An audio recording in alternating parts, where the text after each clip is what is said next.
নিয়ে কাবরেরা কতদিন যোগ্য জামাল, হামজা, সমিত সোমদের অযোগ্য কোচ? বাংলাদেশ দলকে কেন্দ্র করে সিঙ্গাপুর ম্যাচকে কেন্দ্র করে যে ফুটবল উন্মাদনা শুরু হয়েছিল সেটা শেষ হয়েছে 2-1 পরাজয়, এবং যেই পরাজয় ছাপিয়ে আসলে সবচেয়ে বেশি আলোচনায় এই মুহূর্তে কোচ হ্যাভিয়ার ক্যাবরেরা।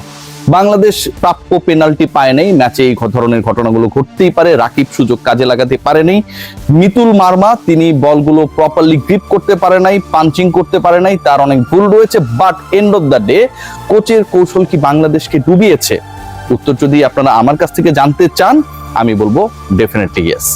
কয়েকটা প্রশ্ন দিয়ে আলোচনা শুরু করতে চাই। 1 নম্বর প্রশ্ন, যে আপনার একজন যোগ্য স্ট্রাইকার রয়েছে, প্রুভেন স্ট্রাইকার রয়েছে, সেই স্ট্রাইকারকে বাদ দিয়ে আপনি উইঙ্গার সাব করা শুরু করলেন। আপনি আলামিনকে খেলালেন না একটা বড় সময়, কি কারণে? দ্বিতীয় যে পয়েন্টটা আমার কাছে খুব অদ্ভুত লেগেছে সেটা হচ্ছে, বাংলাদেশ যখন 2-1 গোলে পিছিয়ে, মানে আরো একটা গোল তো দেয়া লাগবে, একটা গোল দিতেই হবে বাংলাদেশকে অন্তত ড্র করার জন্য। সেই মুহূর্তে খেলা বাকি আরো ধরেন 23 থেকে 24 মিনিট, ইনজুরি টাইমকে আমি মাইনাস করছি এখান থেকে। সেই পার্টিকুলার টাইমে যিনি গোলদাতা, অনেকগুলো আগে মিস করেছেন, বাট একটা গোল তো তিনি করেছেন। যখন তিনি অসাধারণ সেই গোলটা করলেন হামজা চৌধুরীর দারুণ একটা পাস থেকে, এরপরের সময়টায় তাকে রাইট ব্যাক বানিয়ে দেওয়া হলো। I am discussing about Rakib, যিনি গোল করতে পারছিলেন না, তিনিই গোল করলেন। বাংলাদেশ দল ব্যবধান কমালো, এবং ওই পার্টিকুলার ফুটবলার তিনি কনফিডেন্সের জায়গায় একটা পর্যায়ে চলে গেলেন। কিন্তু যখন পারছিলেন না তখন এক সিচুয়েশন, যখন পেরেছেন তখন কিন্তু সিচুয়েশন মোমেন্টাম চেঞ্জ হয়ে যায়। আপনি তাকে নিচে নামিয়ে রাইট ব্যাক বানিয়ে দিলেন কেন? দক্ষিণ এশিয়ার সেরা গোলকিপার বানানো না, আমরা তো অনেককে অনেক কিংবদন্তি বলি, বাট এটা স্বীকৃতিপ্রাপ্ত জিকো, তিনি ধরেন ভুল করেছেন, নিয়ম মানেননি, শৃঙ্খলা ভেঙেছেন। বাংলাদেশ দলে তো ভাই এরকম ঘটনা ঘটে না? ক্রিকেট দলের কথা বলছি, অনেকেই নিয়ম মানেন না, অনেকেই বিশৃঙ্খলা করেন, আবার সূত্রে এসে নিজেকে পরিশুদ্ধ হয়ে পারফর্ম করার চেষ্টা করেন। কোচ আছেন কেন? To pick the best one, এবং একই সাথে কেউ যদি সমস্যাগ্রস্ত হন তাকে ঠিক করার জন্য।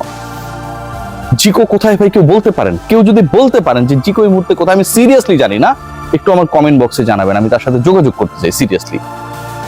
বাংলাদেশের ন্যাশনাল টিমের জাস্ট কিছু পছন্দের ফুটবলারের বাইরে যাদেরকে অপছন্দ বা বেয়াদব মনে করেন হ্যাভিয়ার ক্যাবরেরা, তাকে তাদের ছায়া আশপাশে আসতে দেন না। What is the role of Jamal Bhuyan? Bangladesh যখন বিল করে খেলছিল, একটা পর্যায়ে কি মনে হচ্ছিল, আমার কাছে মনে হচ্ছিল যে ফাহমিদুল তিনি ওভার রিঅ্যাক্ট করছেন। এটা আমার কাছে মনে হচ্ছে, আপনার কাছে নাও মনে হতে পারে, বয়স কম, ভুল হতেই পারে। অনেক বেশি অ্যাটাকিং মনে হচ্ছিল, অনেক বেশি গায়ে গায়ে ঘেঁষা মনে হচ্ছিল, বল পাস করতে লেট করছিলেন। জামাল ভুঁইয়া কি একদমই 90 মিনিট পর্যন্ত, বা ইনজুরি টাইমের কথাও যদি আমরা বলি যে শেষ সময় 7 মিনিট বাড়ানো হলো, তারপর আরো 3-4 মিনিট খেলা চলেছে, বসিয়ে রাখার মতো ফুটবলার কেউ ছিলেন? এই প্রশ্নগুলোর উত্তর না আমি খুঁজে পাইনি। আপনার জেনুইন স্ট্রাইকার থাকতে আপনি তাকে খেলাবেন না কোন যুক্তিতে ভাই? আপনার দল পিছিয়ে আছে, সেই মুহূর্তে গোলদাতাকে আপনি নিচে নামিয়ে আনবেন কোন যুক্তিতে ভাই? আপনি যাকে ক্যাপ্টেন বানিয়েছেন তাকে আপনি 90 মিনিট ধরে খেলালেনই না, বাকিরা কি অসাধারণ ফুটবল খেলেছে? জামাল ভুঁইয়া কি কারো সাবস্টিটিউট হওয়ার যোগ্যতা ছিল না? কোন যুক্তিতে ভাই? জিকো কোথায়? সেই প্রশ্নের উত্তর যখন আমরা খুঁজে পাই না, তখন ওই অ্যাটিটিউড ওয়ালা কোচ একটা ভাব নিয়ে থাকেন, রাইট প্রশ্নের উত্তর দেন না। গতকাল সংবাদ সম্মেলনে জিজ্ঞেস করা হয়েছিল যে আসলে এটা দলের ভুলে হেরেছে নাকি আপনার ভুলে, সেই উত্তরটা তিনি ঠিকভাবে দেন নাই। কোন যুক্তিতে ভাই? বাংলাদেশ যে ম্যাচটা হেরেছে, এই ম্যাচে বাংলাদেশের ভাগ্যে লেখা ছিল বাংলাদেশ পরাজিত হবে, কিন্তু সেই পরাজয়ের বিহাইন্ড দ্য সিন যদি আমরা বলি, সেটার 100% রেসপন্সিবিলিটি হ্যাভিয়ার ক্যাবরেরার। এটা নিয়ে কোনো ধরনের প্রশ্ন তোলার সুযোগ নেই।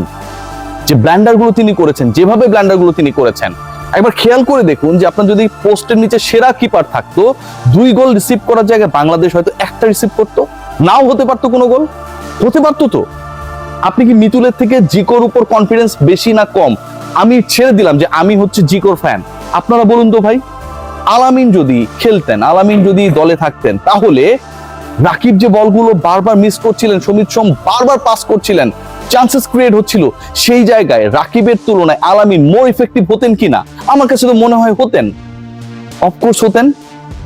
ধরুন আপনি কোচ, দর্শক যিনি আপনি শুনছেন, আপনি কি ওই পার্টিকুলার ফুটবলারকে যিনি গোলটা করেছেন এরপর রাইট ব্যাক বানিয়ে দিতেন?